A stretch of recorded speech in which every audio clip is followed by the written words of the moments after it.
warahmatullahi wabarakatuh. Halo adik-adik semua, bertemu lagi dengan kakak Siti Nuralfa Amanda, kakak dari Prodi S1 Pendidikan Guru Sekolah Dasar Universitas Budi Waluyo. Bagaimana kabarnya adik-adik? Alhamdulillah sehat ya. Mari adik-adik, sebelum kita memulai pembelajaran pada hari ini, kita berdoa terlebih dahulu ya. Berdoa dimulai. Selesai. Nah, untuk menambah semangat adik-adik semua, kita lakukan tepuk dulu yuk. Ada yang tahu tepuk semangat tidak? Ikuti kakak ya. Tepuk semangat. Semangat. Semangat. Baiklah adik-adik semua. Hari ini kita bersama-sama akan belajar mengenai materi IPAS, yaitu bab 5, cerita tentang daerahku. Kita akan membahas topik A, yaitu seperti apa daerah tempat tinggalku dahulu. Di materi kali ini, kita akan membahas mengenai kerajaan-kerajaan di masa lampau, yaitu kerajaan yang bercorak Hindu, kerajaan yang bercorak Buddha, dan Islam. Semangat ya adik-adik! Baiklah adik-adik, pada bab ini kita akan mempelajari apa itu sejarah kerajaan-kerajaan di Nusantara, yaitu kerajaan bercorak Hindu-Buddha dan kerajaan bercorak Islam. Selain itu, kita juga belajar apa saja peninggalan sejarah pada masa kerajaan Hindu-Buddha dan pada masa kerajaan Islam. Baiklah, tujuan pembelajaran pada bab ini yaitu peserta didik dapat menceritakan perkembangan sejarah tempat tinggal terkait dengan tokoh, peninggalan sejarah pada masa lampau, dan pengaruhnya terhadap masa kini. Baiklah adik-adik, kakak ingin bertanya nih, di sini ada yang tahu apa itu sejarah atau tidak? Apa sih yang dimaksud dengan sejarah? Oke, jadi kalian dan orang-orang di sekitar kalian pasti mempunyai cerita masa lalu kan? Begitu juga dengan daerah di tempat tinggal kalian. Nah, cerita mengenai berbagai hal yang benar-benar terjadi di masa lampau atau di masa lalu, itulah yang disebut dengan sejarah. Paham adik-adik? Apakah kalian tahu adik-adik bahwa salah satu faktor perkembangan di daerah kalian adalah karena adanya pengaruh dari perkembangan kerajaan-kerajaan pada zaman dahulu. Yuk kita cari tahu bersama-sama apa saja kerajaan-kerajaan pada masa lampau. Kerajaan-kerajaan yang pernah berkembang di Nusantara itu dipengaruhi oleh 3 corak budaya. Yang pertama itu Hindu, yang kedua Buddha, dan yang ketiga Islam. Dari berbagai peninggalan yang ada, diketahui bahwa Hindu-Buddha masuk ke Indonesia dibawa oleh para pendeta Brahmana dan dagang dari India.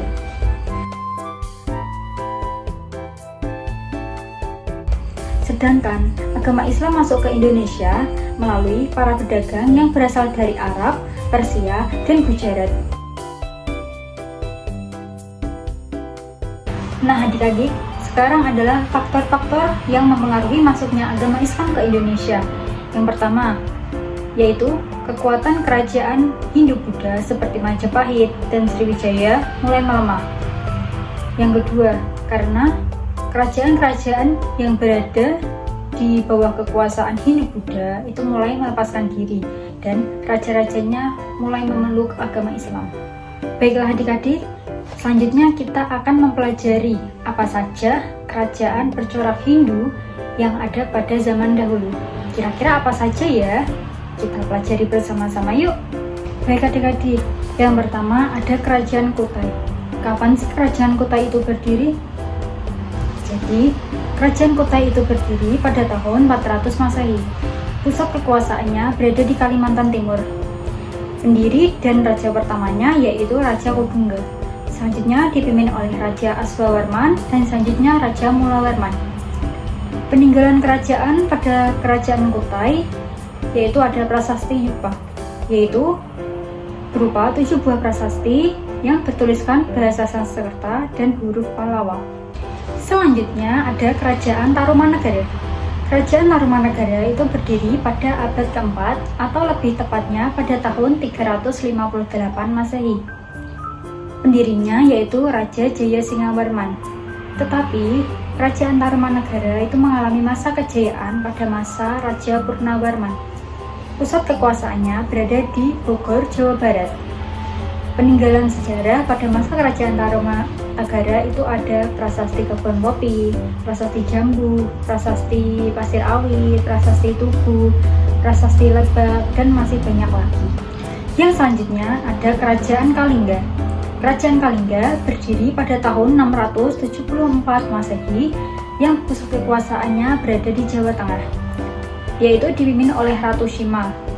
Dan peninggalan sejarah pada masa Kerajaan Kalingga ada Prasasti Tukmas, Prasasti Sojamerto I, Candi Angin, Candi Bubrah, dan yang lainnya. Yang keempat ada Kerajaan Mataram Hindu. Kapan sih Kerajaan Mataram Hindu berdiri? Jadi, kerajaan ini berdiri pada tahun 730 Masehi, yaitu berpusat kekuasaan juga berada di Jawa Tengah. Raja-raja yang pernah pemimpin yaitu ada Raja Sanjaya, Rakai Panangkaran, dan Raja Balitung. Serta peninggalan sejarah pada masa Kerajaan Mataram Hindu yaitu Kompleks Candi Prambanan yang terkenal sampai sekarang. Yang kelima ada Kerajaan Singosari. Kerajaan Singosari itu berdiri pada tahun 1222 Masehi. Raja yang pernah memimpin yaitu ada Kenangrok dan Raja Kertanegara. Pusat kekuasaannya juga berada di Jawa Timur. Dan peninggalan sejarah pada masa Kerajaan Singosari yaitu ada Candi Jago, Candi Kidal, Candi Singosari, dan Candi Kagenengan. Yang selanjutnya ada Kerajaan Kediri. Kerajaan Kediri itu berdiri pada tahun 1117 Masehi yang berpusat kekuasaan di Jawa Timur. Raja yang pernah memimpin yaitu ada Raja Jayabaya dan Raja Kertajaya. Peninggalan sejarah pada masa Kerajaan Kediri ada banyak, di antaranya yaitu ada Candi Penataran, Candi Tondowongso, kitab-kitab karya Empu Panulu dan Empu Sedah, serta ada Prasasti Kamulan. Yang selanjutnya ada Kerajaan Majapahit. Kerajaan Majapahit itu berdiri pada tahun 1292 Masehi yang berpusat kekuasaan di Jawa Timur. Dan raja-raja yang pernah memimpin yaitu ada Raja Raden Wijaya, ada Raja Jayanagara, dan ada Yamuruk. Peninggalan sejarah pada masa Kerajaan Majapahit diantaranya ada Candi Tikus, Candi Sumberjadi, dan Kitab Negara Kertagama karangan Empu Prapanca yang menuliskan kata Pancasila.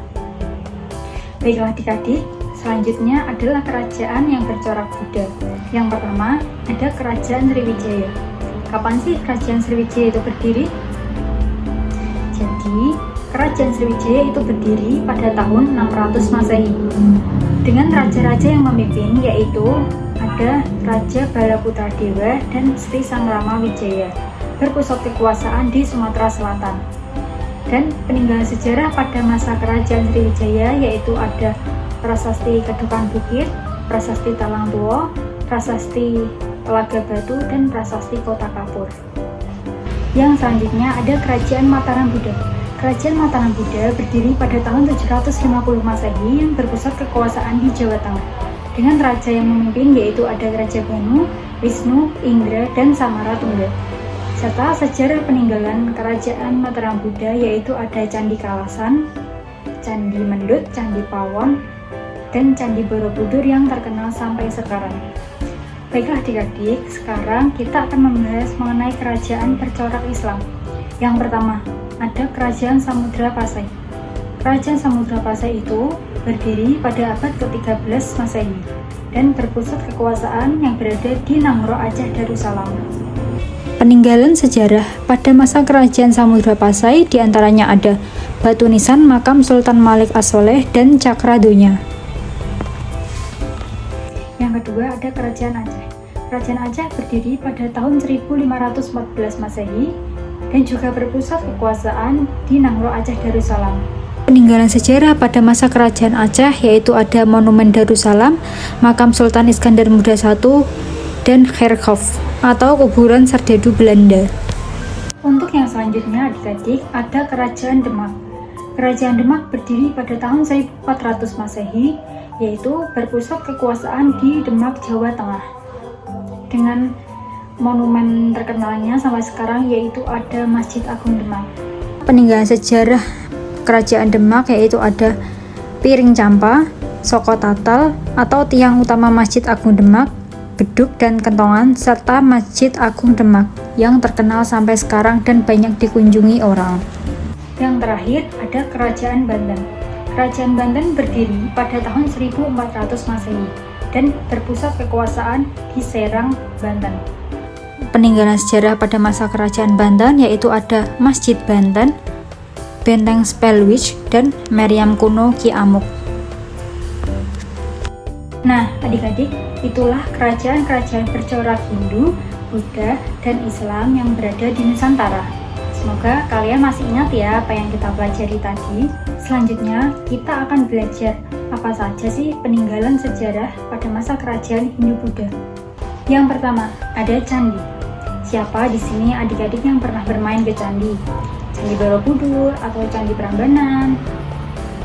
Nah, candi itu adalah bangunan kuno yang terbuat dari batu yang digunakan sebagai tempat pemujaan, tempat penyimpanan abu jenazah para raja atau para pendeta Hindu Buddha pada zaman dahulu. Sebagai contoh, ada Candi Prambanan, Candi Borobudur yang terkenal sampai sekarang. Yang selanjutnya ada arca. Apa sih arca itu? Jadi, arca itu adalah sebuah patung yang terbuat dari batu yang dipahat menyerupai manusia atau bentuk binatang.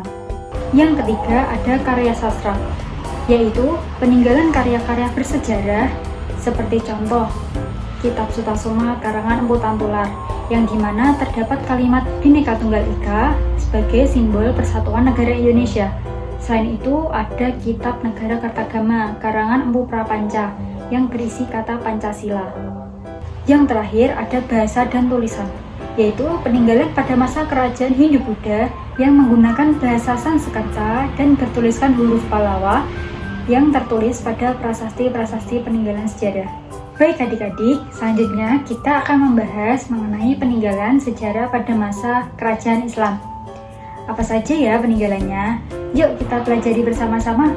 Peninggalan sejarah yang pertama ada masjid. Masjid merupakan salah satu peninggalan Islam di Indonesia yang paling banyak ditemukan. Masjid merupakan bangunan yang didirikan sebagai tempat untuk beribadah bagi umat muslim. Yang kedua ada batu nisan. Apa itu batu nisan? Jadi, batu nisan merupakan bangunan sebagai penanda dimakamkannya jenazah seseorang.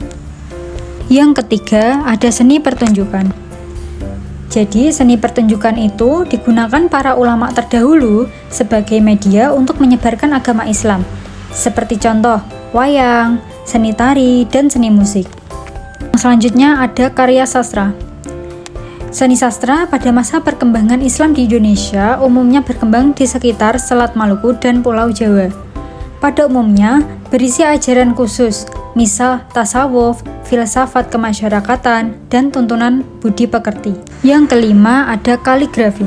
Apa sih kaligrafi itu? Jadi, kaligrafi adalah suatu seni menulis huruf Arab dengan gaya dan susunan yang indah. Peninggalan kaligrafi pada masa Islam dapat ditemukan sebagai hiasan ukir dan tulis. Yang keenam ada keraton. Keraton merupakan tempat kediaman raja beserta keluarganya dan juga berfungsi sebagai pusat pemerintahan. Dan yang terakhir ada seni ukir. Seni ukir itu merupakan peninggalan kerajaan Islam yang biasanya berupa hiasan dalam bentuk dedaunan dan bunga. Baiklah adik-adik, itulah peninggalan sejarah pada masa Hindu-Buddha dan Islam. Nah, kakak ingin bertanya nih kepada adik-adik semua. Siapa yang bisa jawab apa itu akulturasi? Ada yang bisa jawab? Jadi, akulturasi itu merupakan proses ketika dua atau lebih kelompok budaya yang berbeda saling berinteraksi dan mempengaruhi satu sama lain tanpa menghilangkan ciri khas masing-masing budaya tersebut. Sebagai contoh, wayang. Wayang merupakan perpaduan budaya Jawa dengan cerita-cerita dari India. Contoh lain ada Masjid Menara Kudus, ada Candi Borobudur, dan masih banyak lagi. Yang selanjutnya ada asimilasi. Apa sih asimilasi itu? Jadi, asimilasi adalah proses pembauran dua atau lebih kebudayaan yang berbeda dan mengakibatkan hilangnya ciri khas kebudayaan asli dan terbentuk kebudayaan baru. Misalnya, pernikahan antar etnis, munculnya musik dangdut, dan perubahan gaya berpakaian. Baiklah adik-adik, sekian untuk pembelajaran hari ini. Terima kasih. Wassalamualaikum warahmatullahi wabarakatuh.